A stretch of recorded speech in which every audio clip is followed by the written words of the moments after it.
decelerating stance. Could you please share with us your impressions, that you see that caught your eye? I'd just love to get some of your impressions on your comments. Well, I was very impressed by the maneuverability, some of the things that you no longer have to do in these aircraft. When you slow down, you don't have to stand the aircraft up on the tail to slow down, the ability to slow down within a very short distance, a half a mile to go from 200 to 0. That's amazing. The fact that you now have the capability of going much faster. I look at the future, the battlefields of the future, right? And when you look back at NDS, it's very clear that great power competition is moving towards the Asia-Pacific region. If we look at what our adversaries are doing there with the Chinese coming in, well, if you look at that space, it's going to require this because we're now talking about going from island to island from distances that are far greater than what any model Black Hawk can currently do. But we're also going to go into much smaller airfields or smaller bases and all of that. It's not the traditional Europe, it's not even the Middle East. You're talking about island to island, outpost to outpost. We are trying to make sure that we maintain our presence in that Asia-Pacific region. So this is very much the type of aircraft that we need. This is why I think we very much need to look at further investment in future vertical lift. Speaking to what General Rugen says, we need to continue to invest in this moving forward into the future. Even as these aircraft are fielded, we need to keep the technology going and the investments and just because I think that is where in 10, 20, 30, 40 years we're going to be having to operate in that region of the world. And I think about the fact that when I was flying to Abu Ghraib, to land at Abu Ghraib, I was slow, I was exposing my belly to everyone who wanted to shoot at me. I got shot down flying 10 feet above the trees going 100 knots. We're going to be able to protect our warfighters from that so that they can go out there and fight another day. The fact also with the Sarah aircraft, the fact that now we're going to be able to deliver logistics into a fire base that is now engaged in enemy in heavy fire and send in autonomous aircraft in there to deliver the ammo, to deliver the class 3, class 5, all the stuff that they need to maintain the fight and not have to endanger an aviator in that aircraft, which means that we can have an aviator come in with a flight of 3. He's standing off to the side, he's standing in with his laptop, his iPad, that aircraft to deliver what we need into the fight and get back out. I think that's fantastic. That means that we can now leverage the money we spend on training our aviators and use those guys to be even more effective, pushing the fight further, and we can get more for our buck, right? And for the taxpayers, that's what we need. And I think that this is really the real future of warfighting for us. People often talk about, Space Force and all of this stuff, but at the end of the day, you got to fight and you got to hold the territory, you got to hold the ground, you got to be there where your adversaries are. And Army Aviation is going to be an integral part of that well into the future, and I'm going to make sure that I'm the champion for future vertical lift in Army Aviation as long as I'm in the Senate. Thank you very much. Hi, Matt Banner, Defense Daily. This actually follows up a bit on the autonomy piece. So we saw the autonomous testbed aircraft fly there at the end. Kind of what do you see that potentially bringing to the future vertical lift fleet? We mentioned there the logistics piece, but in terms of kind of freeing up manpower as you introduce, FLRAA and FARA, and then while that's maybe not necessarily a requirement now, when, in terms of a timeline, would you like to see autonomy in both of those aircraft moving forward? So in our requirement, we have to be optional manned. Chief of Staff of the Army 39, Jerome Belli, ensured that was in there, and I think, again, that was very wise. Will it be in the first increment? Again, the software needs to prove out that we can have an optional man capability, so it may be in a further increment, but it's certainly in our requirement, and it's one of our important objectives. We see it in two ways. Like the Senator mentioned, the ability to unman into a very dangerous environment, but we also see it with cognitive offloading in very complex missions, where the machine, we want the machine to do what the machine does best, and we want the aviator and pilot to do what they do best. And so I think on those two aspects is where we see a great amount of innovation that can really help us in our fight. And if I could just add, you really see the synergy between the CFT and the PEO and our ability to work together and having this teaming arrangement in something like autonomy. Because you're not going to go and have this end state capability what is it that you want initially? How do we get that requirement correct so that General Rugen gets what he needs right out of the door, and then how do we continue to build on that as we move forward? So you talked about cognitive offloading. So how do we integrate that in right off the bat? So even though you may not have to get all of the software done that's necessary for something that can see through, fly, and deliver, and do autonomous processing of information, you can start by just really offloading all the cognitive workload, and then you start to integrate past that. And this is the beauty of the iterative nature of working with the CFT, being able to optimize those requirements as we go forward, and how we want to put those into an incremental approach. At the end of the day, it's about giving that division commander, that brigade commander, those guys, the maximum amount of tools and the most efficient, the tools that he can best use, right? So with these aircraft, he's going to have a tool that can go further, faster, can dwell longer, can do more, and I think the autonomous part of it is critical, because that expands. You know, if you think about doing air assault missions, you're thinking about multi-aircraft operations, you're talking about night ops, you're talking about special ops. This just expands the range of option that the ground commander has. I mean, look, I love sexy aircraft as much as the next person, but at the end of the day, it's not about getting more sexy aircraft into the fleet, right? It's about getting more tools for that division commander to go out and kill the bad guys, find the bad guys and kill the bad guys, and hold the territory that we need in order to keep America safe and strong. And that's what this is going to do. It's new, better, stronger tools that are going to be adaptable towards the future. That's what I want to see when you come before me in the Senate and say, tell me how you're going to do that, and not blow the taxpayers' dollars while you're doing it. Hi, Sidney Friedberg. Excuse me, my daughter has all sorts of machine things loaded on my iPhone, which just started playing. Sidney Friedberg, Breaking Defense, father of two. Let me ask, you know, in terms of major acquisition programs over the last 20 years, the Army has a track record largely unblemished by success, including aviation. Multiple attempts at light attack. We had Comanche that was canceled because it was over-spec'd for the environment, and the budget was, you know, needed for other things. You know, a question especially for the Secretary and for the Senator: how can the Army convince? What must the Army do to convince the American people's representatives in Congress that this time is going to be different? This is not Comanche 2.0. This is not Armed Aerial Scout, you know, version 4. That this time, between the top leader commitment, the structure of the program, the top line, which is actually what I'm saying, you guys are going to make this one work. Go first.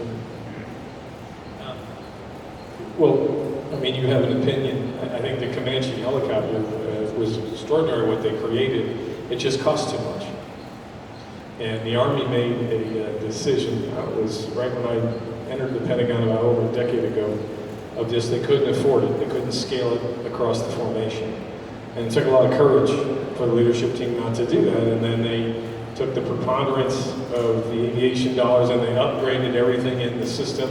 And they did a remarkable job upgrading Blackhawks and Chinooks and Apaches across the formation while we were in the midst of two surges in the Middle East. So needless to say, it was a very judicious but tough decision.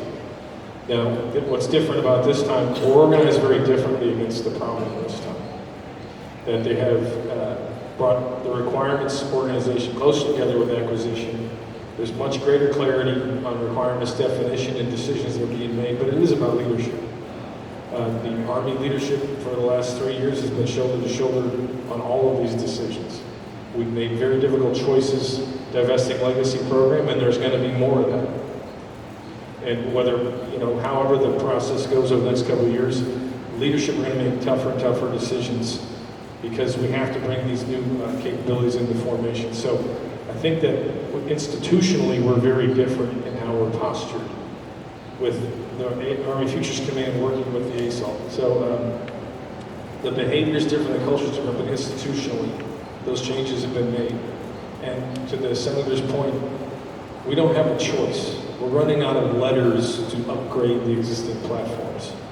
They're 40-year-old systems. The technology will not endure. So there's nothing better than just the reality that we face to help pressurize the system to getting the best outcome. But to the Senator's point earlier as well, this will be about an affordability decision. There's just so many dollars to go around, and we're modernizing the entire formation, missile defense, armored vehicles, long-range precision fighters. So tough choices in front of us, but I think it's very different this time. And I think that, look, the Comanche was sort of built by, was designed by what a bunch of aviators wanted, not necessarily by looking forward to what the real mission was on the ground. I mean, I grew up from the time I was in flight school in 1993, and they showed me a mock-up of a Comanche, and I was like, it's going to fly next year, and it never did, right? It was frustrating. But what we have here now is actually programs that are ahead of schedule, and we're going to hold them to that, and that's where my job comes in, which is to make sure that we're sticking to the requirements, that we are meeting our benchmarks, that we are also then not sliding the production to the right. And the Army has had a good acquisition story in the JLTV. If you take a look at how that was done, I think that Army has learned its lesson, but that is also been holding on me and my colleagues in the Senate to make sure that we keep a close eye on this, which is why I'm here, which is why I'm going to be talking to my colleagues. And no one's going to be tougher on Secretary McCarthy than I am when he comes before us to talk about this issue, about where we are. And I'm constantly talking to him. General Rugen has been very, very accessible, talking about where we are on the development of these aircraft.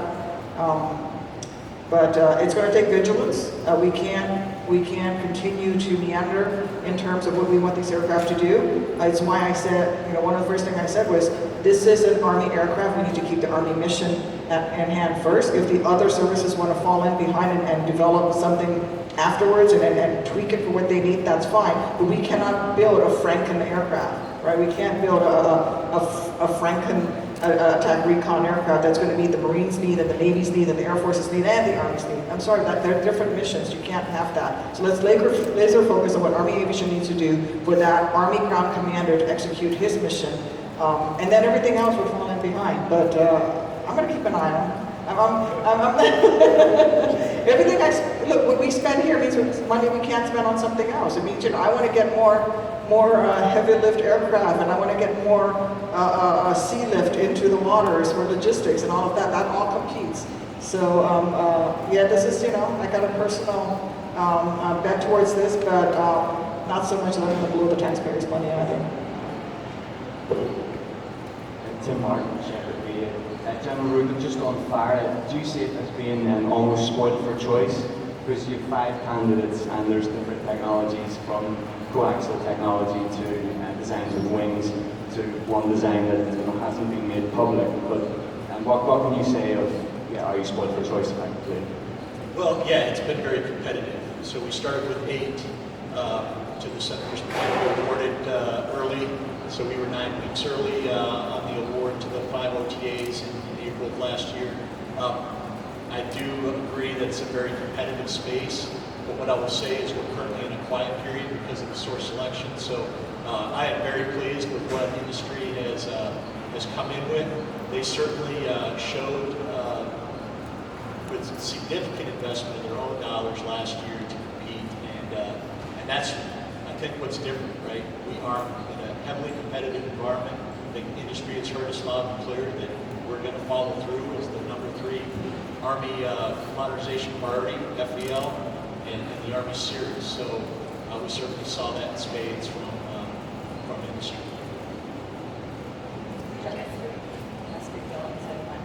I wanted to ask a question about the Block 2. Sorry, can you hear me? This time around, the budget request, the Army did not indicate any plans to change asking for the $28 million cut for advanced procurement. Are you more confident this time around that you will get that cut? I know Congress restored it last time. So you're referring to the Chinook program? Yes. Yeah. So if you look at the aviation portfolio today, for us to bring in 2 new platforms into the formation, there's just not enough funding to go around. And when we looked at what our needs were, we have a 10% worth. We have 10% more than we need today. And they're the youngest platform in the entire portfolio. General McConnell and I have personally been involved working foreign military sales for 3 different customers. So we help keep that supply base warm, but we're also procuring G models our special operations platform. So working very hard to help the industrial base keep that line warm, because it will be in our formation for years to come. But we've made a determination that this is what our needs are. So we're staying firm with that proposal for the second year in a row. A lot of it is communication. A lot of it is the understanding of where we're trying to take the portfolio itself. We did it last year. There were a lot of questions. And then, to your point, there was some funding put in for long lead parts. We'll see how we do again this year, but we believe we have this right, and we're going to continue to communicate what our needs are and where we're trying to take the aviation portfolio in the future.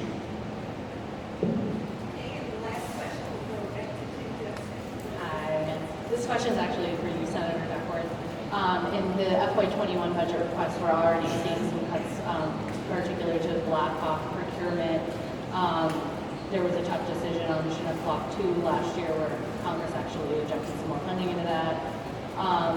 As you start to see the Army making very tough decisions on their current fleet and current procurement in order to make room to afford the advancement of the future vertical side, what are your plans, or what can you do to help convince your fellow lawmakers in Congress that this transition needs to happen? I know that those are very tough choices, so I just wanted to get a sense from you, as you start to see those tougher choices coming in 22, 23, and beyond, what you can do to talk to your fellow lawmakers so we don't continuously make the injections into programs where we actually need to have the funding into technology development, into procurement of new systems.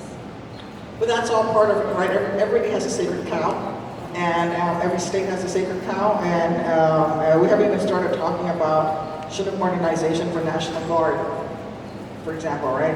Illinois needs to modernize our Chinooks, for example.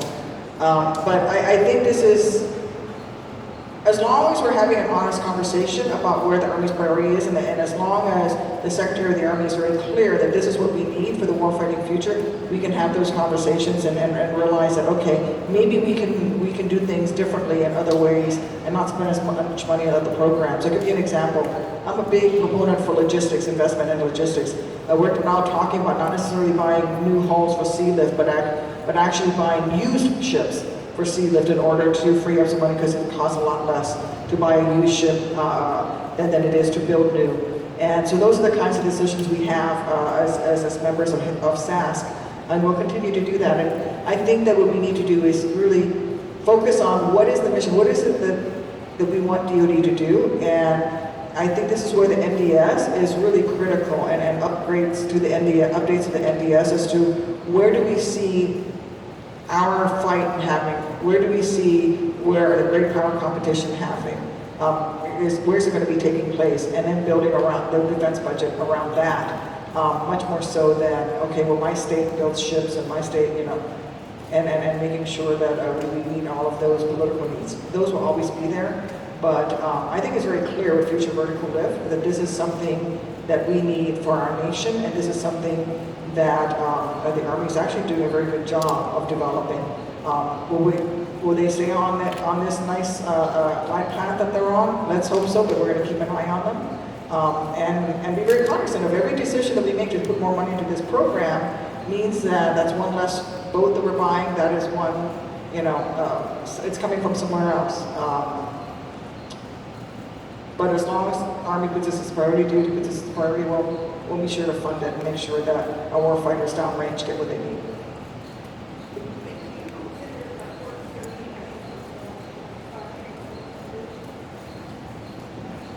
It's a great morning. It's great to be at the Pentagon today.